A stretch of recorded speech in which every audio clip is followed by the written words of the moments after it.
Instagram here. It usually takes a second to like register to Instagram. Okay.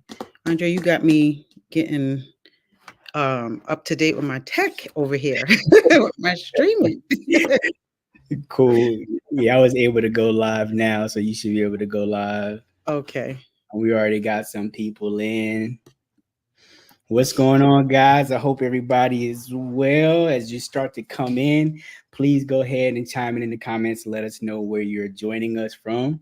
Um, Thank you for joining us, and thank you to our guest, Kesha Lambert, for joining us today. Hey, thank you for having me. Thank you, Always. everyone who is joining. All Whoever's right. here. So yeah, we have a great chat today. But understand we have a hard stop time today, so you guys better get your questions in as early as humanly possible. If you're on the feed, share this feed with a friend, have them come in and join in the conversation as well. And we do have a seat that we're giving away today, sponsored by Fundy Designer. So um, go ahead, get your people in, tell a friend. Friends don't let friends miss Bokeh Photo Summit. So That's right. cool, cool, cool. So I'll let a couple of minutes and stuff for people to start coming in. You guys start to get your questions and everything ready. For Kesha, we're going to be talking about all things Kesha, but we'll also be Hey, talking about Fabio. like, I just clicked over to the comments tab, so now I see the people. I okay, see some friends. Hi, right. Natasha, Fabio. Yeah, yeah. Yeah. We got more people chiming in slowly but surely. How's the weather up there? It's an oven. It's unbearable. Define oven, because you guys were, you know what I'm saying? The air is thick. You could cut it with a knife, Right. and so like a couple of days ago, I don't remember what day exactly. They said it was like 94 degrees with a heat index of 110. So like Yeah, it's thank it's it's hot, but I think the heat wave has broken. We were in like a stretch. So, you know, it is what it is. define heat wave. What's hot up there? So, I mean, so it gets hot here. No, I know. Don't get me wrong. Like I That spent city a heat lot is of time. different. We don't get like the sweet, cool breeze and all that kind of stuff. Um, yeah, it's been in the 90s and just very humid, like muggy. That's the part that makes it. I know I'm probably preaching to the choir. You're down there in the Enjoy. heart of the heat, so I'm gonna tread lightly. I will Yeah, tread lightly, but yes, I've been trying to stay inside as much as possible. yeah. And Like I prefer heat over cold. Caribbean girl, like give me oh, the heat any day.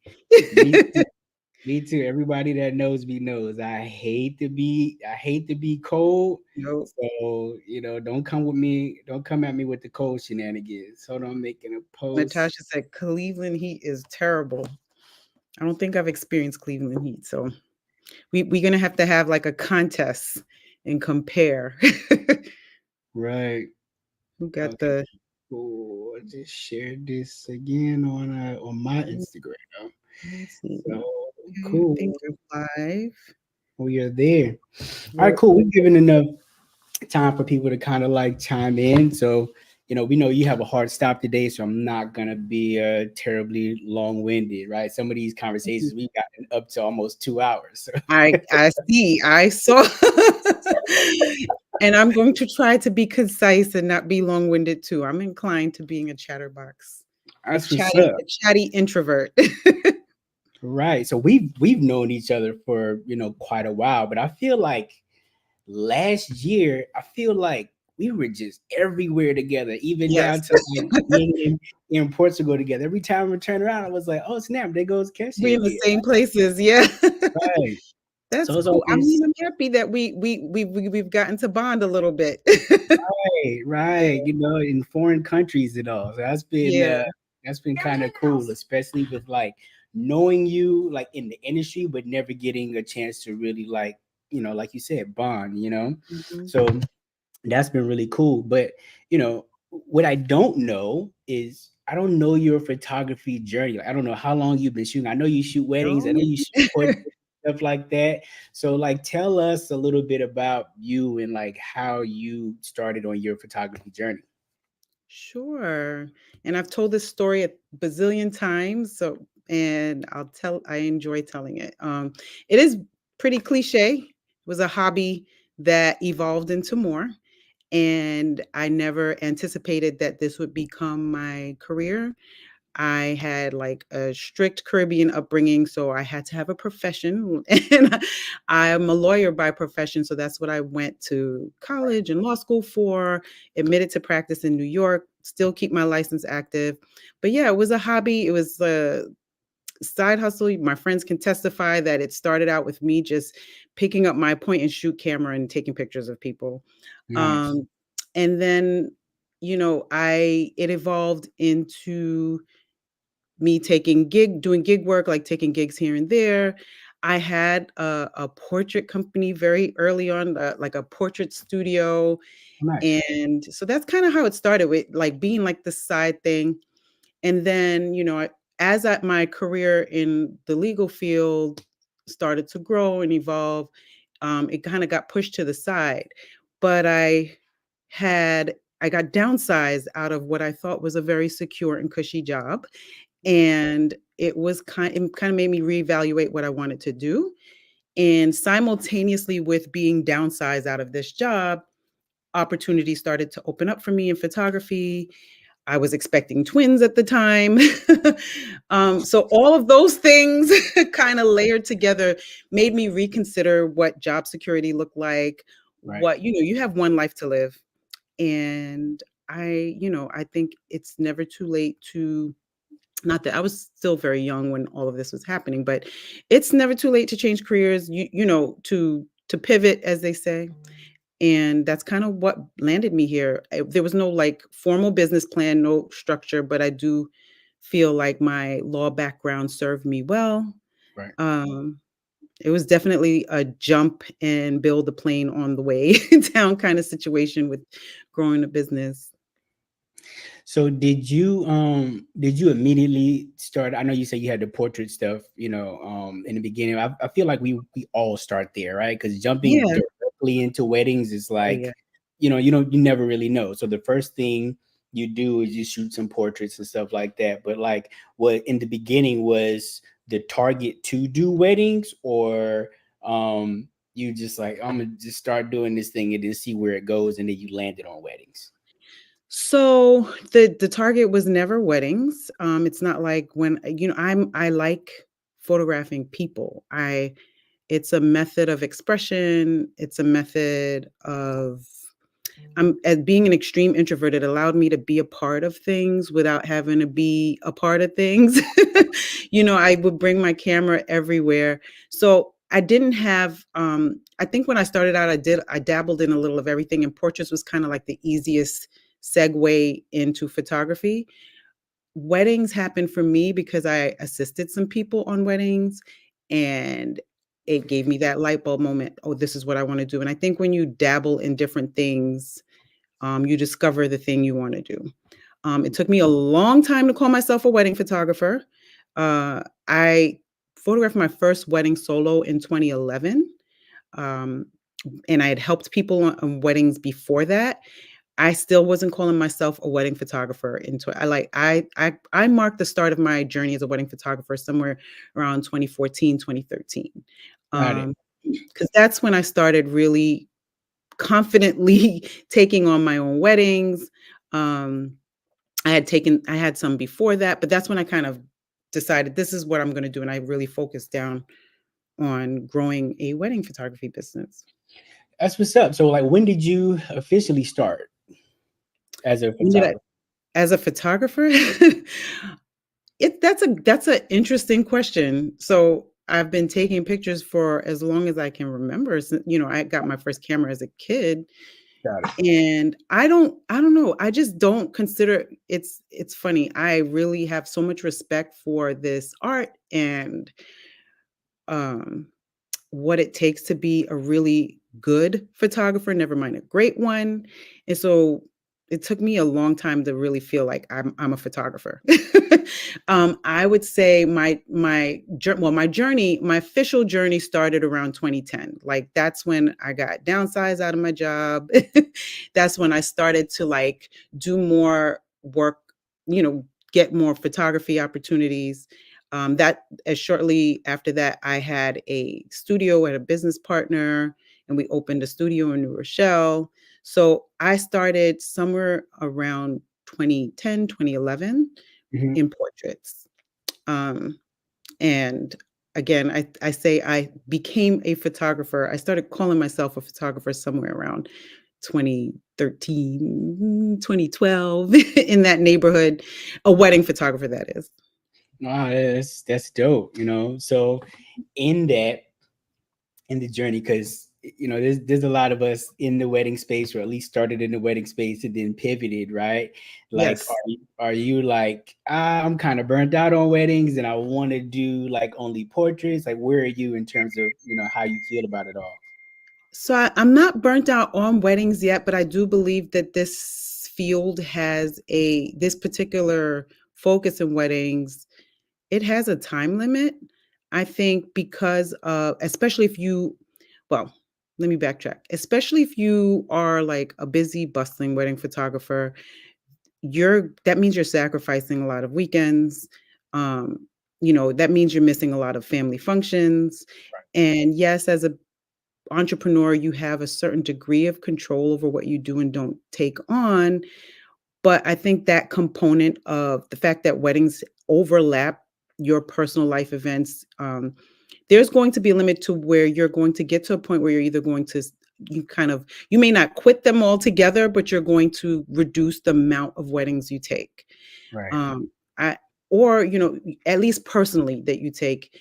Um, and if you are an artist and you enjoy the craft, you might begin. I do believe people get to a point where they want to explore other genres. So where I am right now, I still love weddings. I'm still photographing weddings. I am branching out and doing other things as well.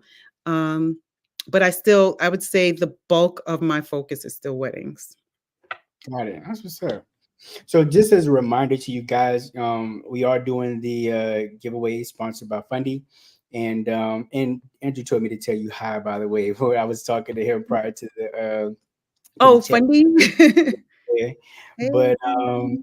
yeah, so how we do that is we take the questions that you guys ask, we take the names, we put them all like in a little name picker, and then we do the selection here at the end. So get those questions in on Instagram, on inside of the chat too. So be sure you go back to your Instagram tab in case anybody has any questions Oh, I on have your side. questions. I know on my side we had somebody that said that they're joining in from South Africa. So Oh, shout how out to cool. you. Hey, Right, from the right, other side of the world. Thank you. right. I see a question from Sheena, and I see one from Mike on Instagram on my end. Yeah, Um, go ahead to your Instagram. Those are harder to catch. let's see. There's a question. Um, is a big budget camera required to capture weddings spectacularly, or is the photographer's eye the most important? That's such a great question. What say you, Andre? And I what's the name too, so I can drop it Oh, in. it's Mike. That's my good friend Mike. I know Mike Music on Instagram. Asked that question, Okay. and that's a really great question.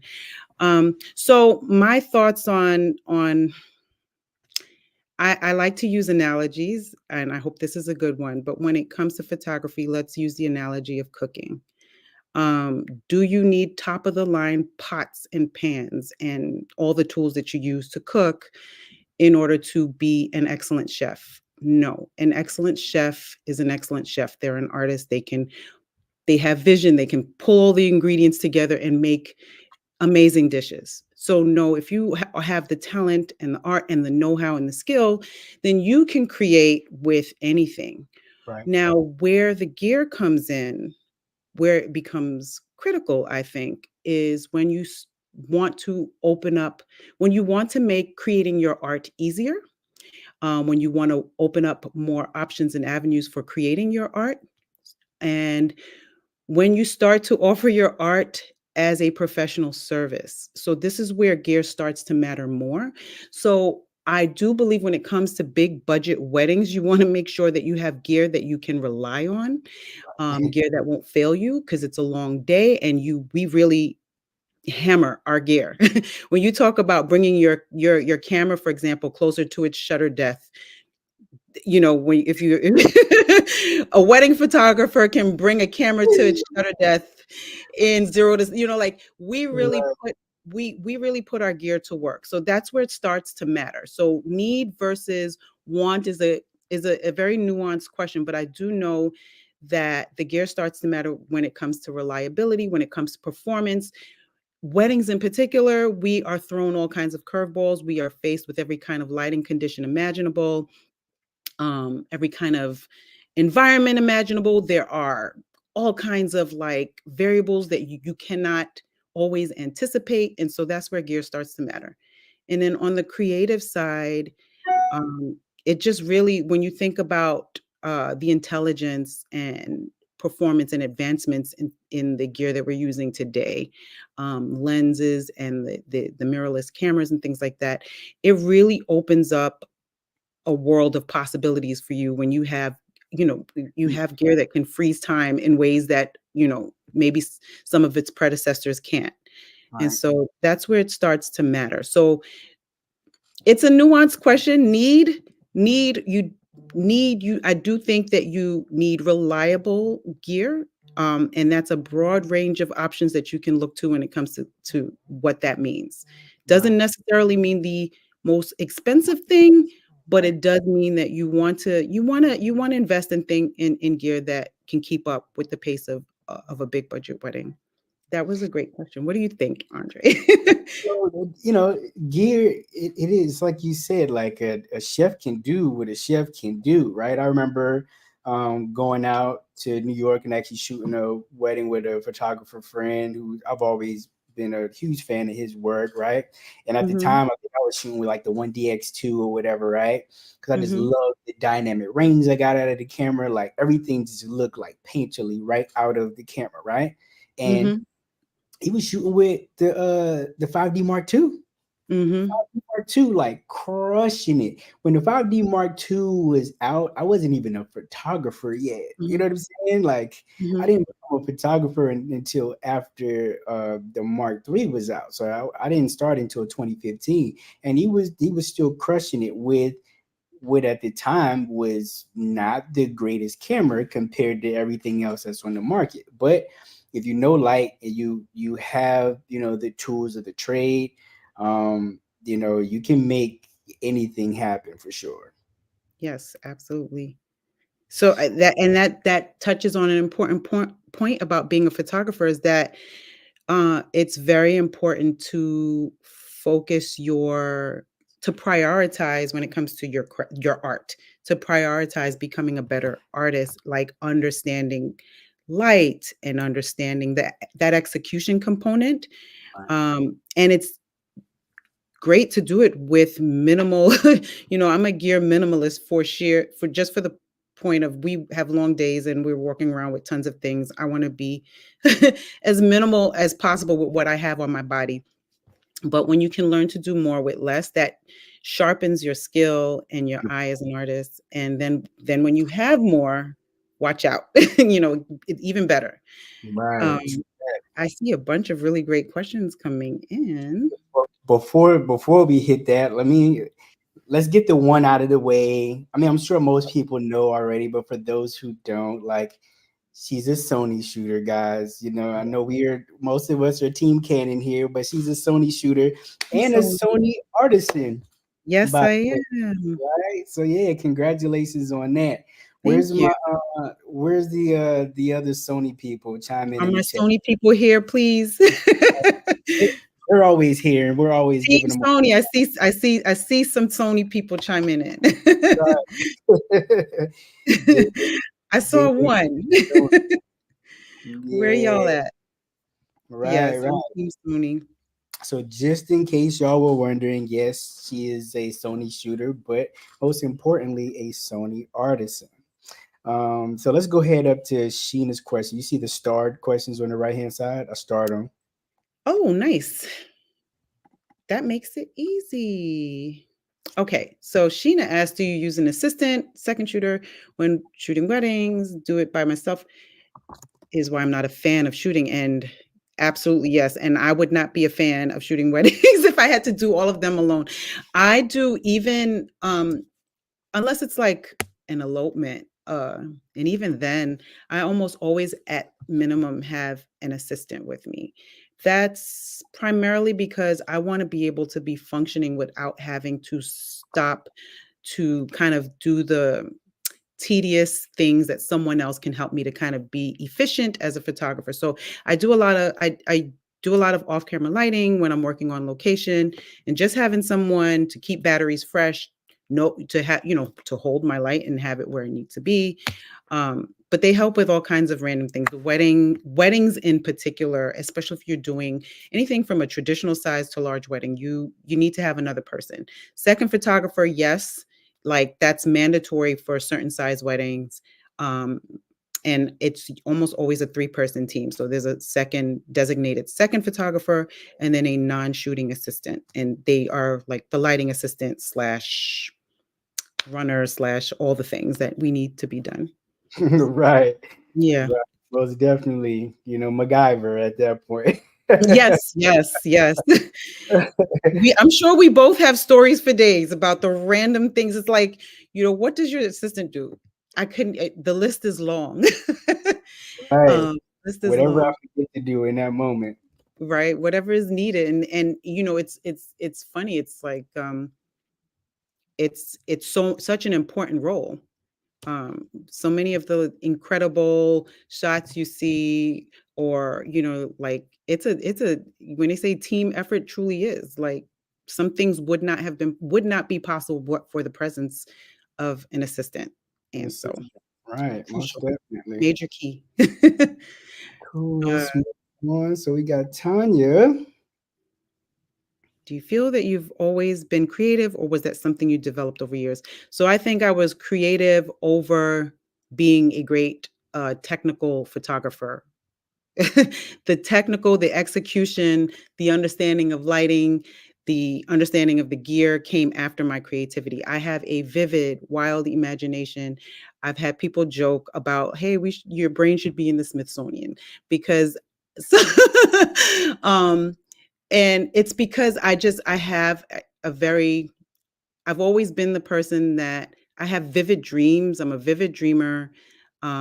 Ideas come to me. I can be impulsive about that part. I see things.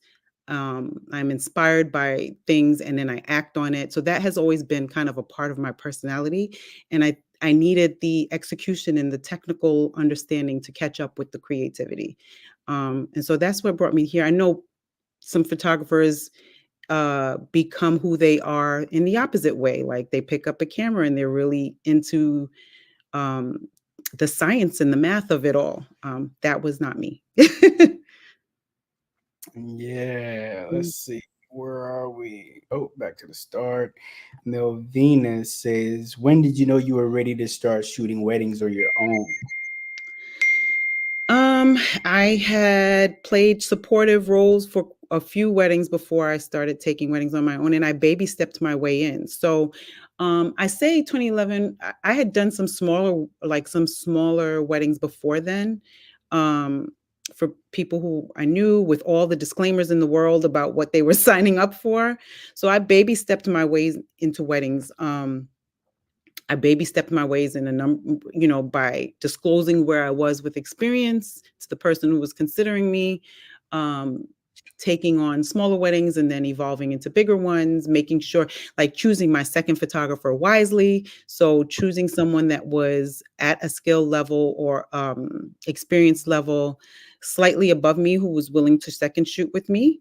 Right. So those are some of the things that I did starting out, because um, you know, as they say, there are no do-overs with weddings. Right. And that's not to say I haven't made my fair share of mistakes over the years. Um, But I do believe there are ways that you can mitigate those mistakes and make sure that you build lasting relationships, and that the outcome of everything is a happy client. I and like that's an awesome point, and I try to tell people this all the time. Like, don't get me wrong. Like, there's times when you have to get a second shooter. I mean, we're more advanced in what we're doing now than what we were starting Mhm. out, right? But there's times where you have to get a second shooter that's basically just a body to like fill a Yes. contract. But I don't think people understand that the role of a second shooter is not robbing. You know what I'm No. saying? It's not Robin. Like, you got to be like the other version of Batman, because when things go wrong, I need you to be able to pick up the slack. If you're a person who just doesn't know anything at all, I'm screwed, right? So Yes. people come in, oh, I want a second shoot. No, you need to assist for a You're right. while.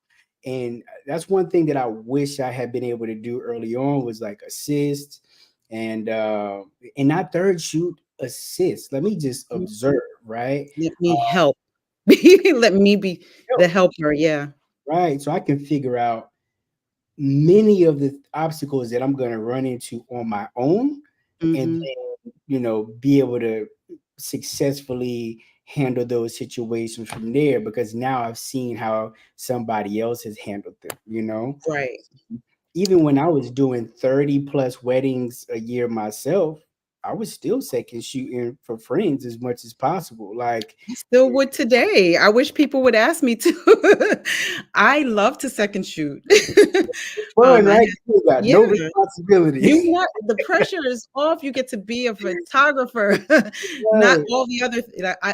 I still would today. There's so much value for me in being able to exercise those muscles, and without the context of being the main. So, and what you touched on something is that that's what you want ideally somebody. And I get the people who are on your skill level, a lot of them are running their own successful businesses, and they're very busy and all that wonderful stuff. But you find yourself those hidden gems, those photographers that are on that skill level, because the second needs to be able to do what I would do in space. Like, there's a lot of times where you need two people in two different places at the same time. So everybody needs to be able to be on their A game.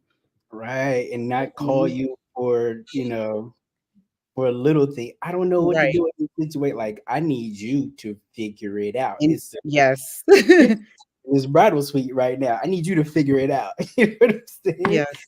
So yeah. Let's see. Alexis is asking, what's the biggest thing you learned about being a creative?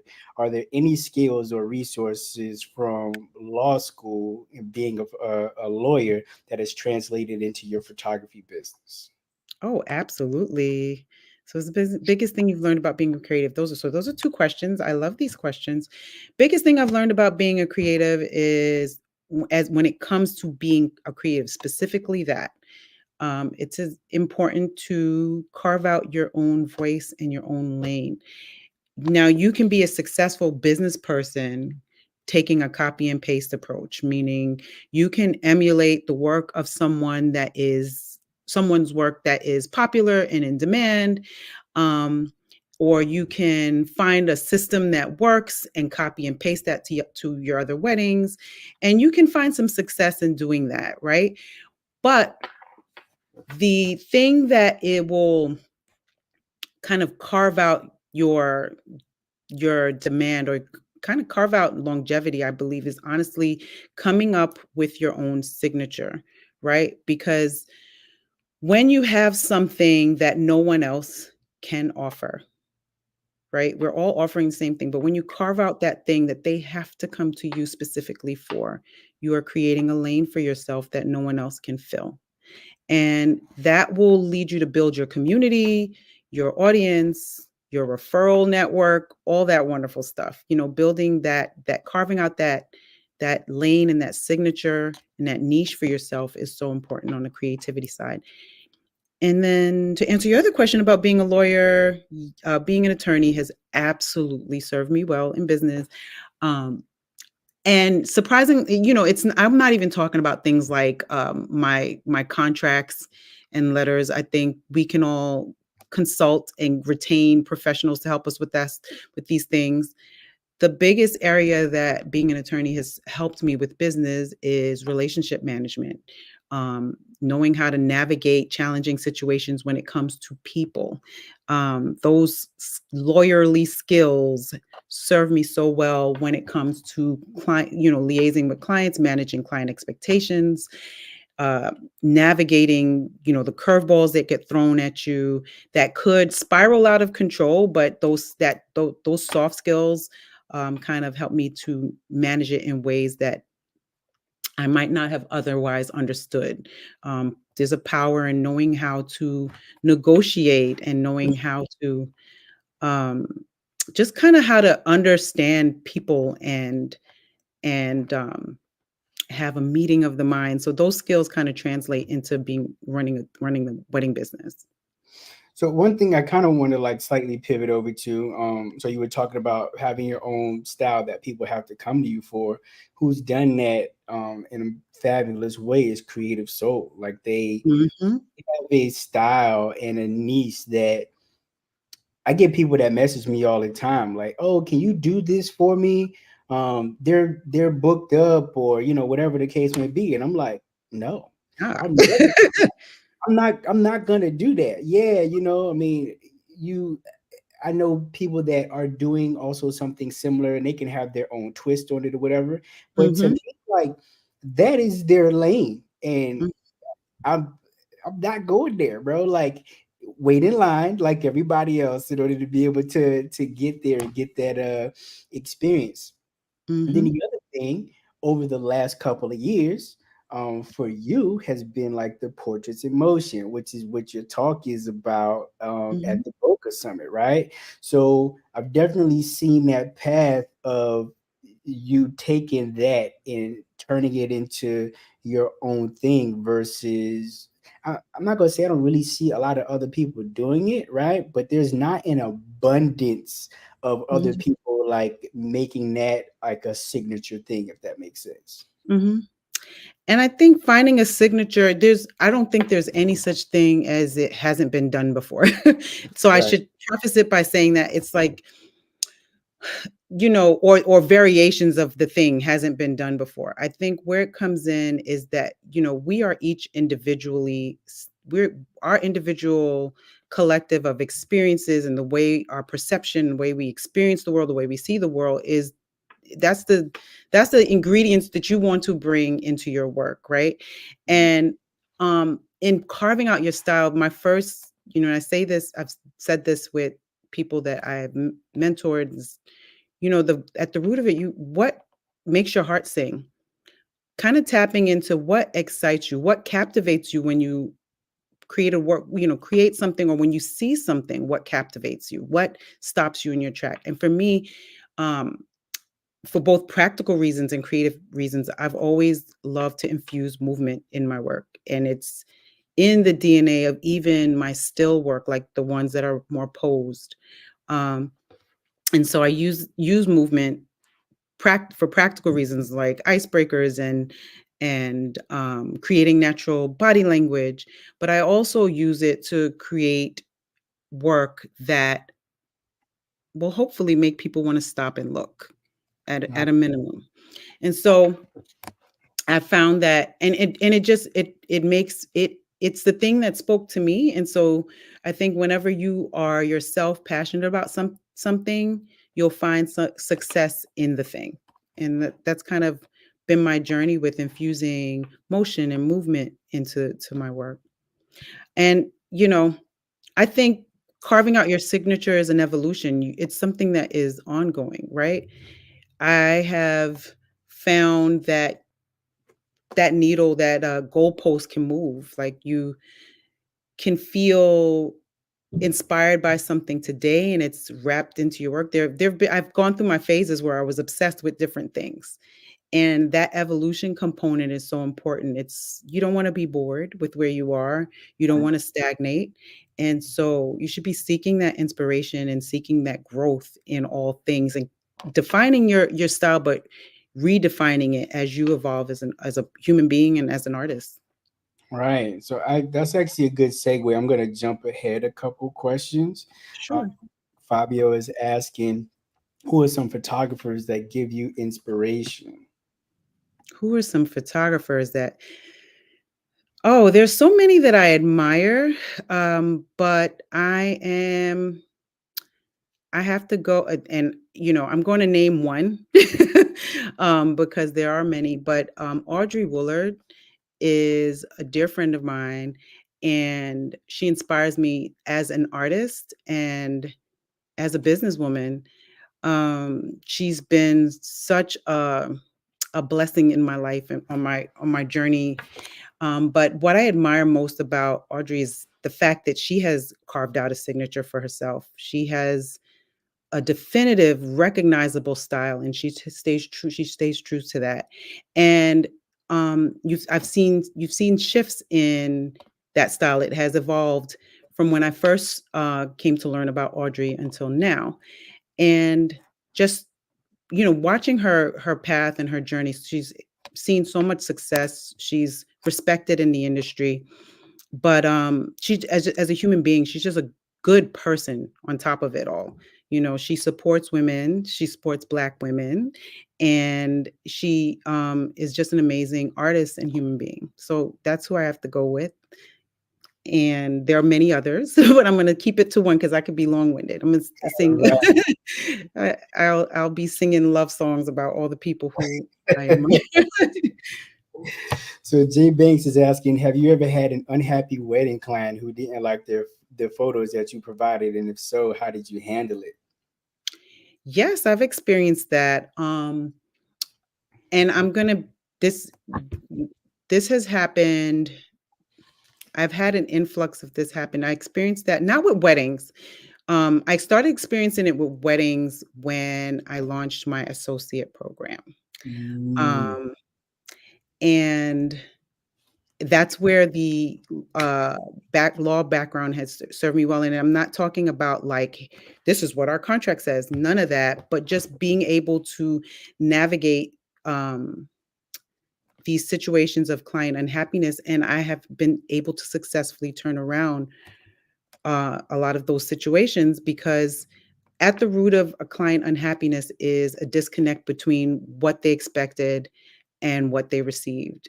And in many instances, the concerns that when this has happened, and this has happened in a minority of times, right? I have an excellent track record for a reason um, because I'm big on communication throughout the relationship. I'm big on listening over speaking. And I think that's at the very first step in successfully navigating a bad situation and being able to turn it around. But it yeah. happens. It happens because weddings are, there's a lot built into a wedding. There's a lot of expense. Let's talk about that first and foremost. Hefty expense that goes into planning a wedding. The chances are the peak clients are investing, even on my associate level, which is intended to be kind of the affordable arm of the business, if that makes sense. They're still investing. They're investing in working with your associates. They're investing in working with me. And aside of that, the entire day is a lot of time investment and financial investment. And in many instances, so much planning and care and thought, and not just of the couple, but their family members and their loved ones. And there's a lot of expectation and emotion tied into this. So these conditions are ripe for something for there to be a disconnect. They're Right. perfect conditions for somebody's to be unhappy at the end. If it's not your couple, it's their mama or their cousin or somebody, right? Um, but it's, I have a great track record for how I engage with people. I have a great, I'm not an infallible creature. Like I can make mistakes. It's about what you do when you make a mistake. Right. 100%. Hmm. See, Jamel is asking, what's a good path to learn photography and avoid being flooded with the oversaturation of online information? Ooh, yes, we are. overstimulated, aren't we? so so much education. The irony of this question, as we're talking about an educational event, right? Right. There's a lot of content out there, and there's a lot of great information. There's a lot of misinformation, right? I think a good pathway to learning is first understanding what you want to learn, then identifying who you want to learn from. Um, and how and what type of learner you are. I think you need to understand yourself first. So I could tell you, get hands-on experience or go to, one conference a year. There is no copy and paste, one size fits all. I think Right. you need to understand how you thrive as a learner, what conditions, who teaches the thing that you want to learn about, and whose teaching style matches what you want to learn about. Do you want to attend conferences? Do you want to attend smaller workshops? Do you want to invest in a mentor? Do you want to learn by getting in the trenches and doing? So you start assisting, volunteering to assist people, understand what will serve you best. It might be a combination of things. And I think that's the best way to kind of cull things down, narrow things down, and create a plan for yourself so that you're not all over the place. Because if we consume too much, we're not actually applying what we learn or growing and evolving from it. All right. And I think, let me tread light. I think the other thing in this is that one, you should be doing all of the above because you never know what's going to stick and how it's going to stick, right? Even like with the type of learner that you are, I want to see it, and I want to see Mhm, it in a manner where I can ask a question. That's great because like I learned photography by watching YouTube videos, but mhm, if they're doing something and I go replicate it and it doesn't work, I can't ask a question to a video, you know what I'm saying? So now I need to be in an environment where I can say, hey, all right, I'm doing XYZ. Why is it not turning out mhm, that way? Right. So there needs to be a combination of it all. But then there mhm, also needs to be that combination that you need to take into consideration that, you know, I like to deal with people that are actively working, right, and not just mhm, giving theory on something, right? mhm, 'Cause it all sounds good in a PowerPoint presentation until you actually have to be there physically figuring it out. That's why I like weddings more than anything else because mhm. I don't care what plan we put in place, that shit goes out the window. The moment it rains, the moment the bride is like, it's hot outside, I'm not going out there. You know what I'm saying? Mhm, Kind of like have to figure it out on the fly. It's helped me to grow. I go to a location and I'm like, yo, I'm gonna kill this location. Well, the time that they slotted for you to be able to shoot is noon. Now what you gonna do? You know what I'm mhm. saying?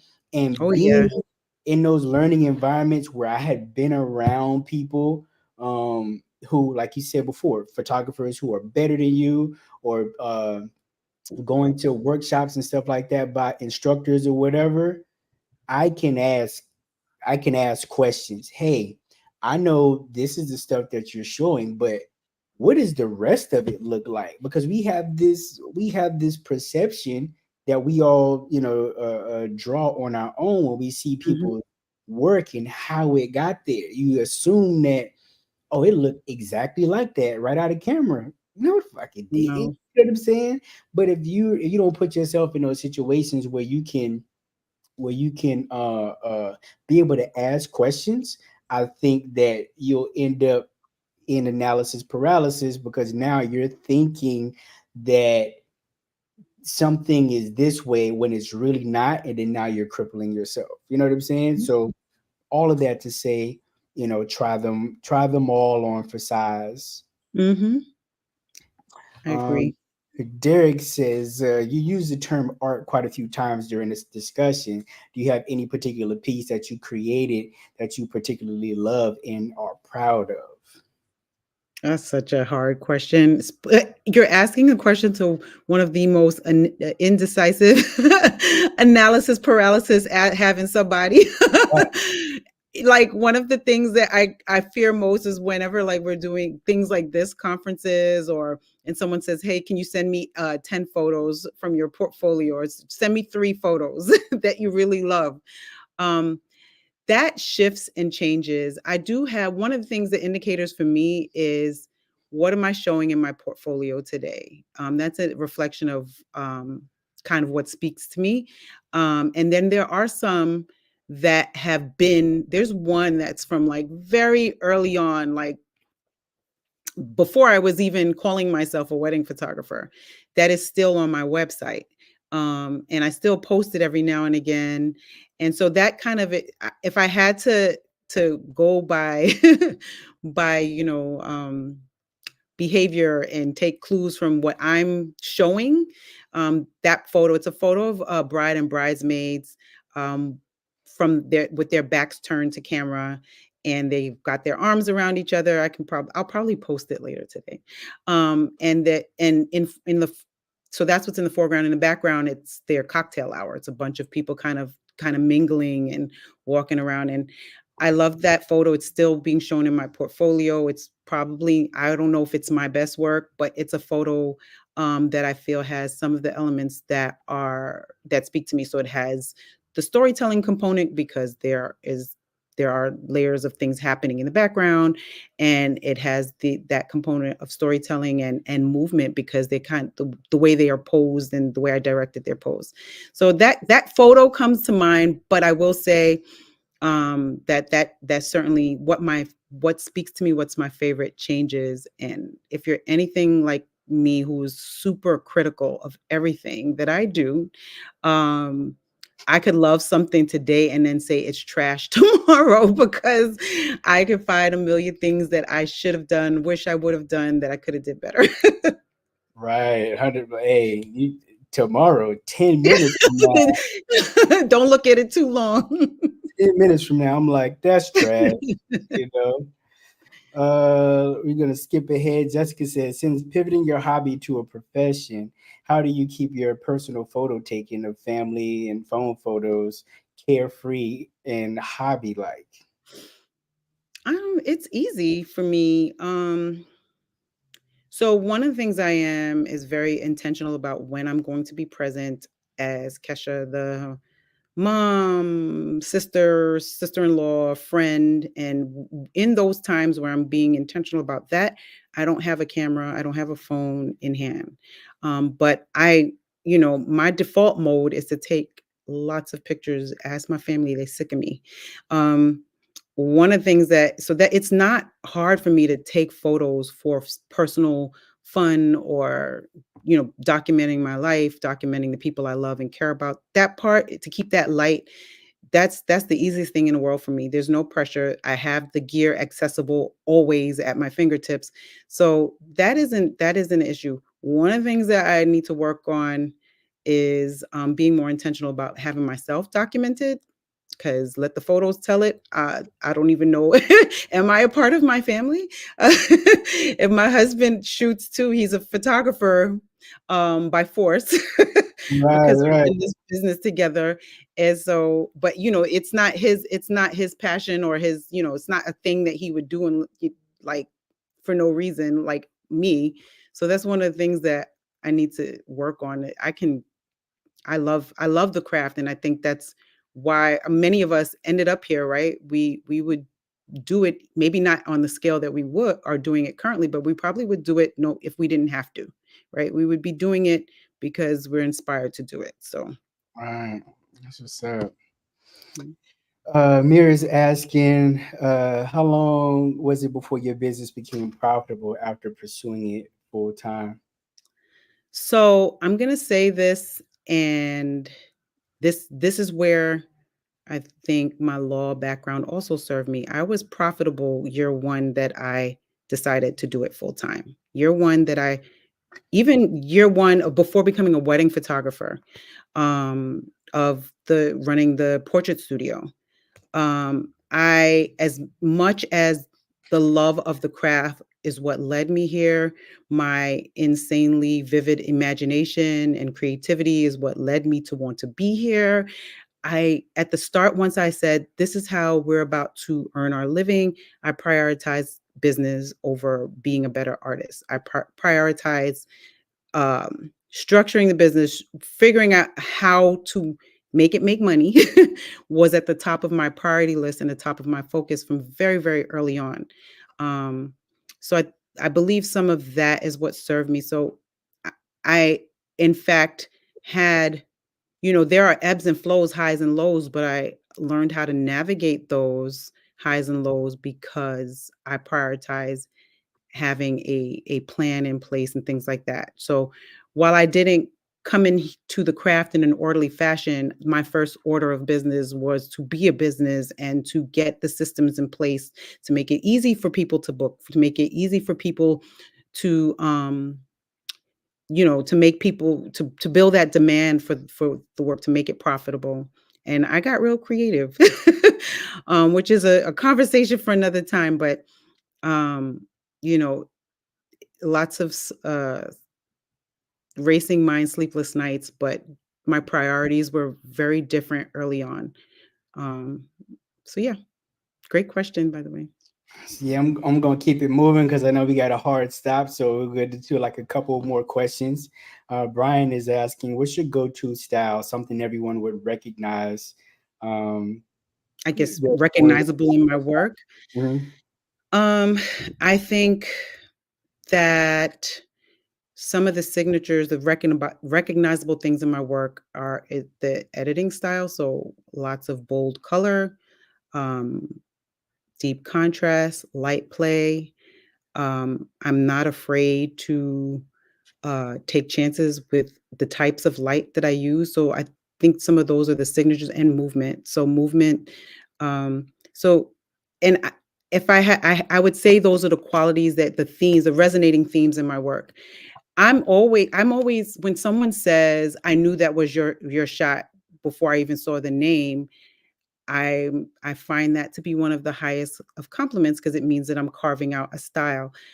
I couldn't tell you though why that is necessarily, other than to say that I do believe I have some themes and an approach to the way I pose people and the way I use light that are pretty consistent throughout. That's what's up. Let's go back up. Natasha says, do you see yourself still pursuing photography into old age, and do you have retirement?" And that's a cool question. Um, I love the craft. I don't know what that looks like in the future. I love the craft still. I could sit here now and say I honestly feel that I will always pick up a camera. That I don't just do this to make money or to, for all the other things. I really do love photography. I spend a lot of my time thinking about photography when I don't have to. So I imagine that I would still, as long as my body is able, that I'd be still doing it in some form. They have this question that goes around, that like, if you woke up tomorrow and you were a bazillionaire, would you still do this? And I probably would not personally be shooting weddings full time. It's hard on the body. But would I photograph a wedding from time to time? Yes, I probably still. I believe I still would, because I really do love them. Um, the amount of work that I take on might change, but I still love the craft enough to do it. Right. Yeah. Weddings are fun, man. Like, I Yeah. mean, Keep you we're on gonna. your toes. Right. It's not boring. If you want to be challenged and if you want to learn about light, you want to push your posing, like Right. you can go into any other genre of photography after being a wedding photographer, because you get put through, you get put to the test. You learn all the things.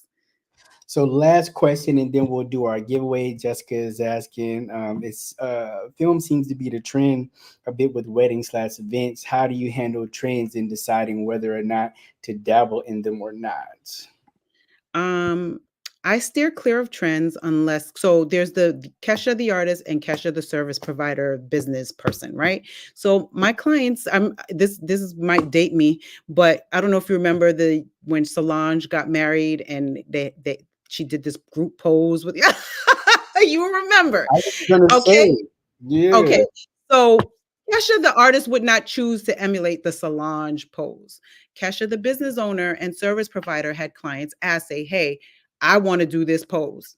Kesha, the service provider, the business owner, did the hell out of that pose, right? Like I did it, I set them up, and I had request after request. Now, did I show these things in my portfolio? Like, look at this wonderful, innovative thing I just did? No, I'm not necessarily. There's a dance when you remember people are investing in you to do what you do, but you're also providing a service to them, and they have wish lists and wants, and this is their wedding, this is their you.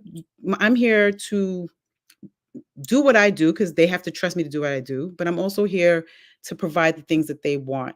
And to the extent that it's not compromising me in any way, I'm going to do the trend thing. Not by choice, but by request. That and That's the long pose. damn Wakanda Forever. Oh my Oh, yes. I almost got away with not doing it. It was one couple You that cannot escape. Sorry. just would not let it die. And I think about that photo from time to time, like they Did you got ever me. show it? Do you show your trend photos? Absolutely. So to be Okay. honest, I never do the trend photos. I'm Oh, you like, don't. oh, that's cool, right? But let's do something that's different, Else. that's Yeah. not. And they'd be like, you know what? Because everybody wants to be original or whatever, right? Right. So that's how I skated through most of that. But that one Wakanda Forever You photo, got. every like 6 months or something like that, I think about that. I'm like, damn, they got me. You know what I'm Yeah. saying? But yeah, Those won't see the light of day. So, and I think for the most part, I don't get asked that a lot unless something's really popping and popular, right? I have couples that are on, like some of them are influencers, some of them are tapped into influencers. So, those requests will come up, but they are signing up for what it is you do. So if they trust you, those requests will be few and far between. all right, that's what's up. So I see the Kesha has giveaways happening. Yeah, Yes. Kesha has to run, guys. Hard stop at 3 o'clock. So we're gonna go ahead and do the giveaway. In the meantime, though, if you're not registered for the Bokeh Summit, shame on you. But do if you do want to come, we do still have a few seats left. I think we maybe have like 50 seats left or something Oh, like that, right? nice. So get in So there, come see u- us. use code Kesha to be able to come and sign up for the show. But we're about to do the giveaway. Now, if you've been on our other chats, you know giveaway. If you have a ticket already, then you'll be given a ticket to give to somebody else because friends don't let friends miss the Boca Summit. What's wrong with y'all, right? Right, right. Um, but we're gonna go ahead and get this going now. If you win, hit me up on the Boca Photo Summit Instagram page. Somebody from my team will be there How to help cool is you out. this? So, and I threw Mike was in there. Mike asked the question, so I threw his name in there. He a Right. DJ. I don't know whether or not he gonna come, His but son is a photographer, so sir, pack him in your bag and bring him with you. So, yes. so here we go, guys. Who is it going to Ooh, let's be? see. Natasha, I see you about the workshop. Stay tuned. Janelle, Thank you. Janelle, Janelle, Amel, congratulations. who's here That's in fun. Atlanta. I know he's still on the chat because he and I we chat all the time. So um, I know he's here. I don't know if PPA is gonna let you off work that day, bro, or those days, but just play hooky and tell Angela to just let you come and hang out with your boy for a little while, right? But other than that, guys, yep, see Jamel, he's there. He knows I gotta chime in fast or I pass it along to somebody else. But thanks again for your time, Kesha. Everyone, we hope to Thank see you in you. Atlanta. We're 27 days away. I'm super excited. I placed the order for the name badges and stuff yesterday. So if you didn't register yet, you will probably get a generic name badge, and they're funny as shit. So shame on you. You know, some people gonna be Dang, they're walking gonna get the around. bootleg one version? Some people gonna be walking around named Gordon Gartrell and all kinds Oh, of like. no, not the Gordon Gartrell. Yeah. but it's We are gonna be. you dating yourself with that one. Who Hey, man, I don't mind it. It's hilarious, so I don't mind it. But thanks again, Kesha. Thanks for everybody for chiming in and joining us today. And we look forward to seeing y'all here in Atlanta Thank you. Bye, y'all. later.